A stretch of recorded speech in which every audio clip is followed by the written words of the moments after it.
سورہ فلق پہ بات ہو رہی تھی کہ قل اعوذ برب الفلق، اور آپ یہ کہیے کہ میں اس پروردگار کی پناہ مانگتا ہوں جو چیر دیتا ہے، گٹھلی کو چیر دیتا ہے، دانہ پھوٹتا ہے اور کونپل نکلتی ہے، اور کائنات میں ہر جگہ یہ عمل جاری ہے۔ پہاڑ چر جاتے ہیں اور زمین نے جو پانی جذب کیا ہوتا ہے اس کے اوپر جو پہاڑ کا بوجھ ہوتا ہے وہ ہٹتا ہے، اور چشمے پھوٹ پڑتے ہیں، دریا پھوٹ پڑتے ہیں۔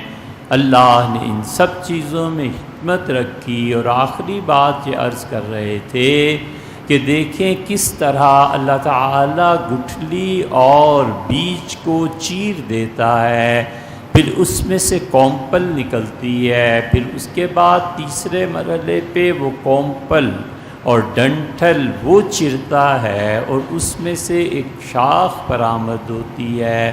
شاخ جب چوتھے مرحلے میں پہنچ کے مضبوط ہوتی ہے تو پانچواں مرحلہ شروع ہو جاتا ہے، اور اس شاخ میں سے شاخیں بننا شروع ہو جاتی ہیں۔ پھر چھٹے مرحلے پہ پہنچ کے اس سے مزید شاخ میں کونپل پھوٹتی ہے، پھر اس کے بعد اس پر پھول لگتا ہے اور پھول پھل میں تبدیل ہو جاتا ہے، اور اللہ کی مخلوق اسے استعمال کرتی ہے، کھاتی پیتی ہے۔ یہ ہر جگہ چرنا ہے اور آخر پہ پہنچ کے انسان کی غذائیت۔ قل اعوذ برب الفلق، آپ ہم سے دعا مانگا کریں اور آپ یہ کہا کریں کہ میں پناہ مانگتا ہوں اس پروردگار کی جو چیر دیتا ہے، پھاڑ دیتا ہے، من شر ما خلق، ہر اس چیز کے شر سے جو اس نے پیدا کی۔ اہل سنہ کا مسلک یہ ہے کہ خیر اور شر دونوں اللہ کی جانب سے ہیں۔ ہم ان گمراہ فرقوں میں سے نہیں ہیں جو یہ کہتے ہیں کہ شر اللہ نے پیدا نہیں کیا۔ اہل سنہ کا عقیدہ اور مسلک یہ ہے کہ خیر اور شر دونوں اللہ نے پیدا کیے ہیں۔ ہاں، ادب اور احترام میں ہم شر کی نسبت اللہ کی طرف نہیں کرتے۔ آپ دیکھیں قرآن کریم میں کیا ہے، اللہ تعالیٰ نے فرمایا ہے کہ وہ مردہ سے زندہ کو پیدا کرتا ہے اور زندہ سے مردہ کو، تولج اللیل فی النہار و تولج النہار فی اللیل، اور رات کا کچھ حصہ دن میں داخل کر دیتا ہے گرمیوں میں، اور پھر سردیاں آتی ہیں تو دن کا کچھ حصہ رات میں شامل کر کے اسے لمبا کر دیتا ہے۔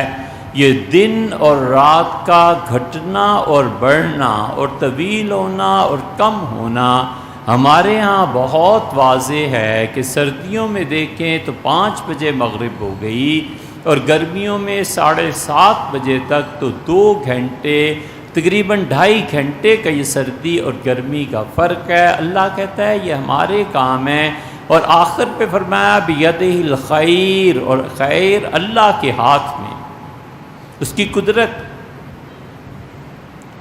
ہونا یہاں بھی یہی چاہیے تھا کہ دن اور رات کو ایک دوسرے کے مقابلے میں لائے، مملکت کو دینا اور مملکت کا چھیننا ایک دوسرے کے مقابلے میں لائے۔ یہاں ہونا چاہیے تھا کہ خیر اور شر دونوں میرے پاس ہیں، لیکن شر کا نہیں کہا۔ ہمیں ادب سکھایا کہ دیکھو اللہ کے بارے میں جب گفتگو ہو تو ادب اور احترام کا پہلو ہونا چاہیے۔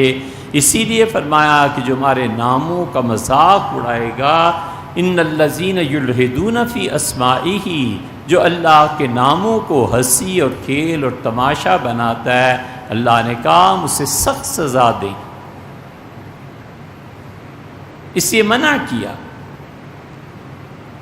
یہ صحیح ہے کہ اللہ کل مخلوق کا خالق ہے، لیکن یہ کہنا کہ اللہ نے سانپوں اور بچھوؤں کو اور سوروں کو پیدا کیا ہے، یہ جملہ ادب کے خلاف ہے، ولیعذ باللہ ہے حقیقت لیکن ظاہر ہے کہ انسانی زندگی میں ہزاروں حقائق ایسے ہیں جو آدمی بیان نہیں کرتا۔ منع فرمایا کہ نہ کرو،